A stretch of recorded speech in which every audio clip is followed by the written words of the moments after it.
Hey, yo, this make it make sense. I'm your host, Kelly Barnes, and I got the bro in this bit. Yeah, The landlord, South Memphis landlord, one of the originators, one of the ones that kicked the door in for the South. Yes, sir. You know what's going on. Original member of the CMG, cocaine music member. You hear me? Yeah. ZED ZILLA in the building. What it do? My everything, hometown was popping. Man, everything been good. Good to see you, bro. My sign. Man, I brought you in here, man, to break it down for these folks, man, and you want to start from the beginning, man, and bring it to like the current. Man, I'm with you. However we need to break it down to them, I'm with it. So, man, we're gonna start like with the landlord, like growing up in South Memphis, because I want to see how you ended up with the landlord. Like, what growing up in South Memphis was like? Man, growing up in South Memphis, it was a lot of, you know what I'm saying, a lot of drug selling, and a lot of violence, a lot of gangs. You know, we had the 4-Dub, we had 4th and Walk, we had Gaston Park, but we had like the LMG, you know what I'm talking about, like G-Train, we had all that shit down there. And just growing up, I absorbed all that shit, you know what I'm saying? Like being around the gangs, I never joined nothing, but just being around, just being in the hood. Yeah. You know what I'm saying? I absorbed a lot of shit, saw a lot of shit. South Memphis was just, it taught me a lot of shit. See, I've been around the world using that South Memphis shit. So, right, for sure. Like what part, I know South Memphis big, what part of South Memphis you from? I'm actually from like, I'd say 4th and Walker, Gaston Park. That's like over there, damn near down. That's basically damn near like. Damn near before you get to downtown, Yeah. Fuck around and walk off from downtown, think you're safe, you walking to Fuck around, coming to my neighborhood, yeah. Like a motherfucker. Like, who was like some people that inspired you in South Memphis? Not on just no music shit, like people you seen when you went outside, you know, having money or in the whips or even on some music shit. Crump. Who? Calvin Crump. Who was that? That's my dog off Eater Street. You know what I'm saying? Big time dope boy off Eater Street. We had who we had over there? We had in Gaston Park. We had Minnie, Richard. You know what I'm saying? It was like a lot of dope boys over there come through in the cars. You know what I'm saying? They had all the girls over there. And when it was good dope boy though, you know what I'm saying? It's like you were like, what's a good dope boy? Like dope boy was like good, like for the people back then. And then, so you know, from South Memphis, so we had like the dope boys, the ballers. You know, we had Burts, T-Head. You know what I'm saying? Like a lot of hooping, a lot of betting, and a lot of money, and money getting going on back then. For sure. You ever shoot ball? Yeah, I shot by a little bit. What school you went to? I went to Southside. Southside? Yeah. Okay, Southside was good. I played baseball. I used to love when we played Southside. That's the only game that I went east. That's the only game we went against Southside. They get their stats up on Southside. The Southside is over. You hear me? Everybody else kicking our ass. Go to the league. Go to the league on Southside.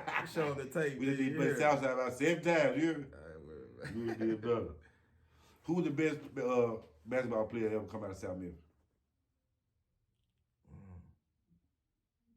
Best ever. I gotta say, between Burst and T-Head to me. Yeah. Yeah, you know, Lorenz had come up out of BT. Lorenz, right? Yeah, he come up out of BTW. He came out of BTW. Then, you know, we got some hoopers, but I said mine, I put my money on T-Head, though. T-Head? Yeah, T-Head can shoot for my life, man. I used to go to G. Patterson. T-Head used to come in there, man. He can shoot for my life, man. He's an unreal shooter. You hear me? Yeah, man. He on miss, man. They just going straight in the rim. Like, Purest shoot I ever seen in my life. Huh? Purest shoot I ever seen in my life. Yeah, in my life, man. for sure that. Dude, they're cold, man. You ever see him play? Yeah, most definitely. At the school? At the school. Yeah. And, I actually did the intro to his documentary. Andre Allen too, right? Andre Allen from South Memphis too? Yeah, Andre Allen from South Memphis. Sean Williams. Yeah, Sean Williams good too. Yeah, we had some ballers, man. Quintel Wood was good too. Yeah, I ain't know all them was from South Memphis. Yeah, buddy. That's fine. Yeah. So I used to go to a lot of Hamilton games, you know, because East Hamilton was like a big rival. For sure. But I never got a chance to see BTW, you know, T-Head or Andre Allen them play. What got you into music? Like, where that love come from? I say my brothers and my dad, my father. You know what I'm saying? Like, my pops was hard. He was like Joe Jackson back. He used to have us perform for him back in the day with the Kango, with the Kangos on and the big ropes. You know what I'm saying? So my brother and Player Fly were like best friends coming up. You know what I'm saying? So, Player Fly was my favorite rapper growing up, man. Same here. Man, Player Fly was hard. Same here. He was the dude. It was nothing like my sister got me that tape for my birthday. Back in the day, that's when it was. Man, what was that tape store on Danny Thomas, Poppin' and Danny Thomas? Pop Tunes. Pop Tune. Mm-hmm. Remember that shit? Yeah, like, man. Like, I had the families in there. I got some money out of Pop Tunes. You got some money out of Pop Tune. Yes, I knew you was gonna know where it was at. Like Popular is right there, at the top. It's legendary spot. Yeah. It's right there between North and the South, right there. You catch the little strip. You know what I'm talking about? I'm trying to see. Damn, they see what I'm talking about? It's real music shit though. Yeah. Like you got to have a little, like, know where the tape spots was at. Yeah, for sure. So you say your pops and your brother. Yeah, your brother rap? Yeah, my brother rap. Shout out to my brother, big brother, Mun got it. Mun Ruffin, yeah. Mun Ruffin, yeah. Okay, I didn't know that was your brother. It's my brother. Yeah, your brother funny as a motherfucker, I think, man. Same mama, same dad. That's another one of us too, Mo. But Mun, yeah, that's my big brother. That's my older brother. I didn't know he rapped, man. I didn't know he was a character, like a real, like all around type guy. For sure. He a real character. Yeah, serious though, like all around though type shit. Yeah, that's what got me started though. That's my dog. Yeah? Yeah. So like who got you in the studio? I was on his tape when I was 12 years old. Yeah? That was my first year. I was on his tape and I was on Gangsta Black, Blow My Mind when I was 14. You were? Yeah. I was on 74 Minutes of Bump. I got a question. Were you always like the hard young nigga? Like, I look at you like, I look at Lil Wayne and I look at like Jewel Santana, because, you know, they was around older people. Yeah. But even at their age, when they were younger, you could already see that they were going to be just as good as them, even better, because they right there on the same level, and y'all got him by 6-7 years. That's what I be, see, that's what I be trying to tell my big brother. That's what I always felt like, but I always watched him. He was like, I never really had to, I ain't never did no hating. I never had to do, everything I wanted to do or look like it was around me. Like I always looked at him and looked at Fly or looked at, like, you know what I'm saying? Like, man, that verse was hard. I'm finna go here and write something. Or, you know what I'm saying? Look at him like, bruh, fresh as I'm finna go, I gotta go get fresh. You know what I'm saying? It was never no hate. So the love and just the being competitive. That's that Michael Jordan shit. That's what Michael Jordan would say. Like, Michael Jordan had to create something to get that competitive. You know what I'm saying? Without that, man, it's hard to do it like you need to be done. You know what I'm saying? So I just say I was seasoned though. Like them cats, I was around. I was soaking everything up, and I appreciate everything. You was able to be in the room because of your big brother? Yeah, because of my big brother. So your brother like was spread out South Memphis like that? I'm in the room with Fly, Paul, back when the 3-6 was original 3-6. You know what I'm saying? Seeing the plate getting passed. You know damn, you like, no. You heard me? You know, like, what's this? Okay. But yeah, I was around though. Getting took to the studio, seeing the album covers being made, shot, just being around.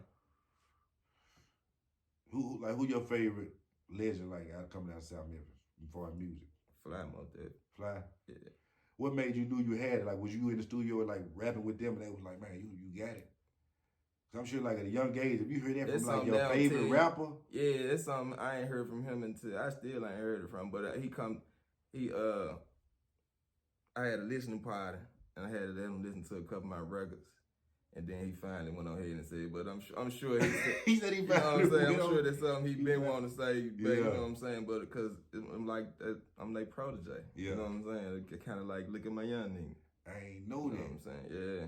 So like, okay, so you was, at that time, you just dropping on their music, I'm assuming, right? Yeah, I just was dropping. Then I was in a group, Black Guy, I was in a group called the Crooksless. The Crooks, who was in that group with you? Me, my brother, my oldest brother, and two other guys, Mungo, Rico P, and Big Slaughter. Okay. You know what I'm saying? I was like you said, I was the youngest. I was still in school. All of them was out of school. I was about 12. You was standing out on that job, wasn't it? Yeah, I was. You always not knowing though. Not knowing. Yeah, that's how it be. That's how it be. Like you still a kid down there. You having so much fun. You ain't thinking they older. They think it's more serious to them. I can't encourage dad gonna get off my ass. Yeah. So I gotta keep it. So okay, that's cool. So they made it better too though, made my flow. Yeah. So like, what was the first when you dropped by yourself? When that happened? I got with my homeboy Daryl Mason, and we had he had a label called Open Mouth Entertainment.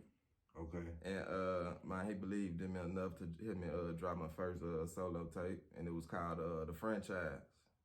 How did it come about? Like, what made him believe you? What he seen? Like, what was going on at the time? Like, I was doing my own beats. I was in the studio. I was doing everything by myself. And then, like I said, I had been on my brother tape, and like I just was pushing. I just had that urge to be that. Just had that solo. Was it buzzing like in the hood? It was in the hood. I was buzzing super hard in the hood. Like I was doing all the little gyms. I was going to like the schools. Like so I had Memphis buzz with my little mixtapes, and I was burning CDs and just, you know what I'm saying, handing shit out. All right, like what would be the first record you think I heard of ZED ZILLA? Like when like the whole city, like when you had the whole city, what you think that was? When you heard, what I would say, I probably,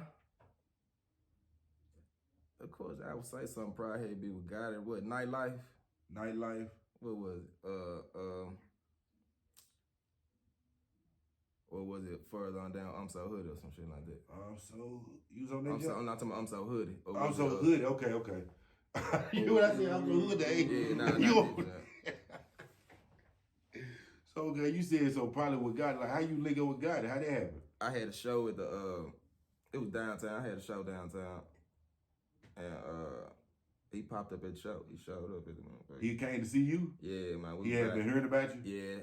And then there was a couple mutual homeboys that we knew, like Keon. You got some power. This man got all the homeboys. Yeah, Keon. Okay. Keon from South Memphis. Keon from South Memphis too? Yeah. Okay. And Bar. Free Keon, man. Yeah, most definitely. Yeah. Most definitely. And a couple more people, but Keon used to be mine.